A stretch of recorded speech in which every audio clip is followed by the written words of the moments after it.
Hey guys, as a Canadian living in the UK, I asked myself, should I bother getting British qualifications? And annoyingly, this is actually kind of a difficult question, so let's break it down. Now, if you came to the UK on a youth mobility scheme visa, and you're asking yourself, like, should I get some sort of UK qualification, some sort of British schooling? The short answer, in my humble opinion, is no. The youth mobility scheme visa, such a mouthful to say that, is so short, and this visa you cannot renew. So you are in the UK for your 2-year allotment. That's it. Then you gotta go. So personally, I do not think it is worth your time or effort to try to get British qualifications while you are in the UK on a youth mobility scheme visa. I would recommend just enjoy your time. You may not be able to get the highest skilled job or the highest paying job, but the whole point of this type of visa is to enjoy living abroad. Now, if you came to the UK on a longer term visa, so for all my expats who are on, say, an ancestry visa because you have British heritage, or a family visa because you are married to a British person, or an unmarried visa because you are a partner of a British person. But either way, you are intending to potentially stay in the UK long term. Whether that's for the rest of your life remains to be seen. But these types of visas mean that your status in the UK is not dependent on your job. So, should you get UK qualifications? And this really depends on your profession. As a Canadian, I do not have UK qualifications. So I have a Canadian college diploma, and then I took some online Canadian college classes, but I haven't studied in the UK, and I don't have any like British degree or qualifications or courses or any of that kind of stuff. I did look at going to university here in the UK. I felt a bit stuck in my career. I was kind of like, I don't know what to do. Maybe I should just go back to school. But ultimately, I decided against it. On the other hand, I have known expats here in the UK who they're employed in a variety of different jobs, and their employer meets with them and basically says, hey, we would really like you to have this particular British qualification, and we're going to work with you to make that happen. So they created a timeline and worked with that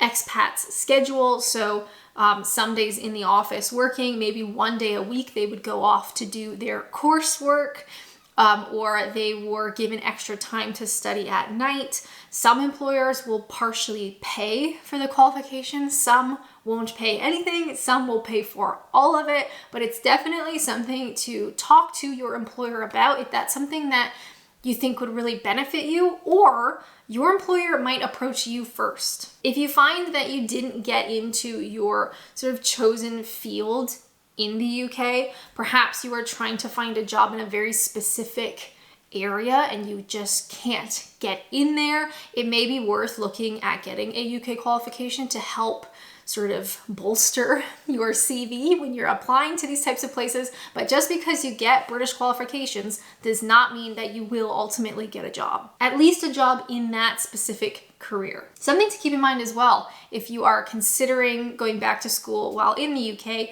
is that more and more British employers are looking for experience and skills rather than education. When I was a few years younger, you basically couldn't do anything without a degree. The absolute minimum was you would go to university to get a degree. Otherwise, you can't get any jobs. But I feel like that is really not the case anymore. Of course, certain professions require a degree, certain professions require certain types of qualifications, but if you are in a position where you don't necessarily need a degree, I would just like put the brakes on a little bit and consider whether that is something that you really need to go after. Now, one thing we need to talk about is the skilled worker visa. So first off, these are very tough, and there are very specific requirements to be able to even think about this visa. So if you find yourself in the UK on a skilled worker visa, first off, congratulations. It's very, very difficult.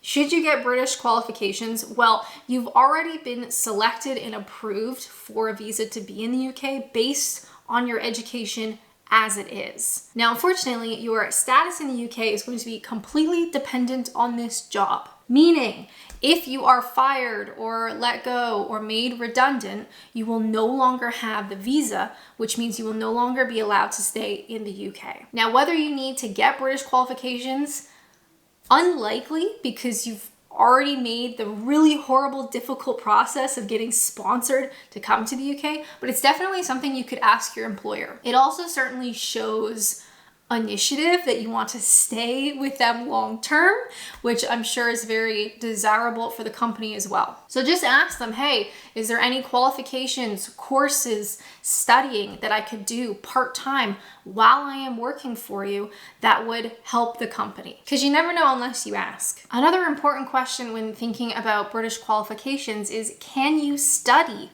in the UK? Now, if you are already in the UK on a visa, family visa, an unmarried partner visa, you need to check first that you are eligible to study. Every visa is a little bit different. However, saying that, many of them, like the family visa, allow you to study. If you want to come to the UK with the sole purpose of studying, then you would need to apply for a study visa. So that would only be if you are not already in the UK, you are at home, but you want to study in the UK, you need a study visa. If you're already here, like me, on a family visa, I could study while I'm here if I want to. Next up, where can I study? So there are a lot of different educational institutions here in the UK, lots of different routes and options depending on what type of qualification you are looking for. One place that I would recommend looking is the Open University. It is absolutely massive here in the UK. That is what I consider doing when I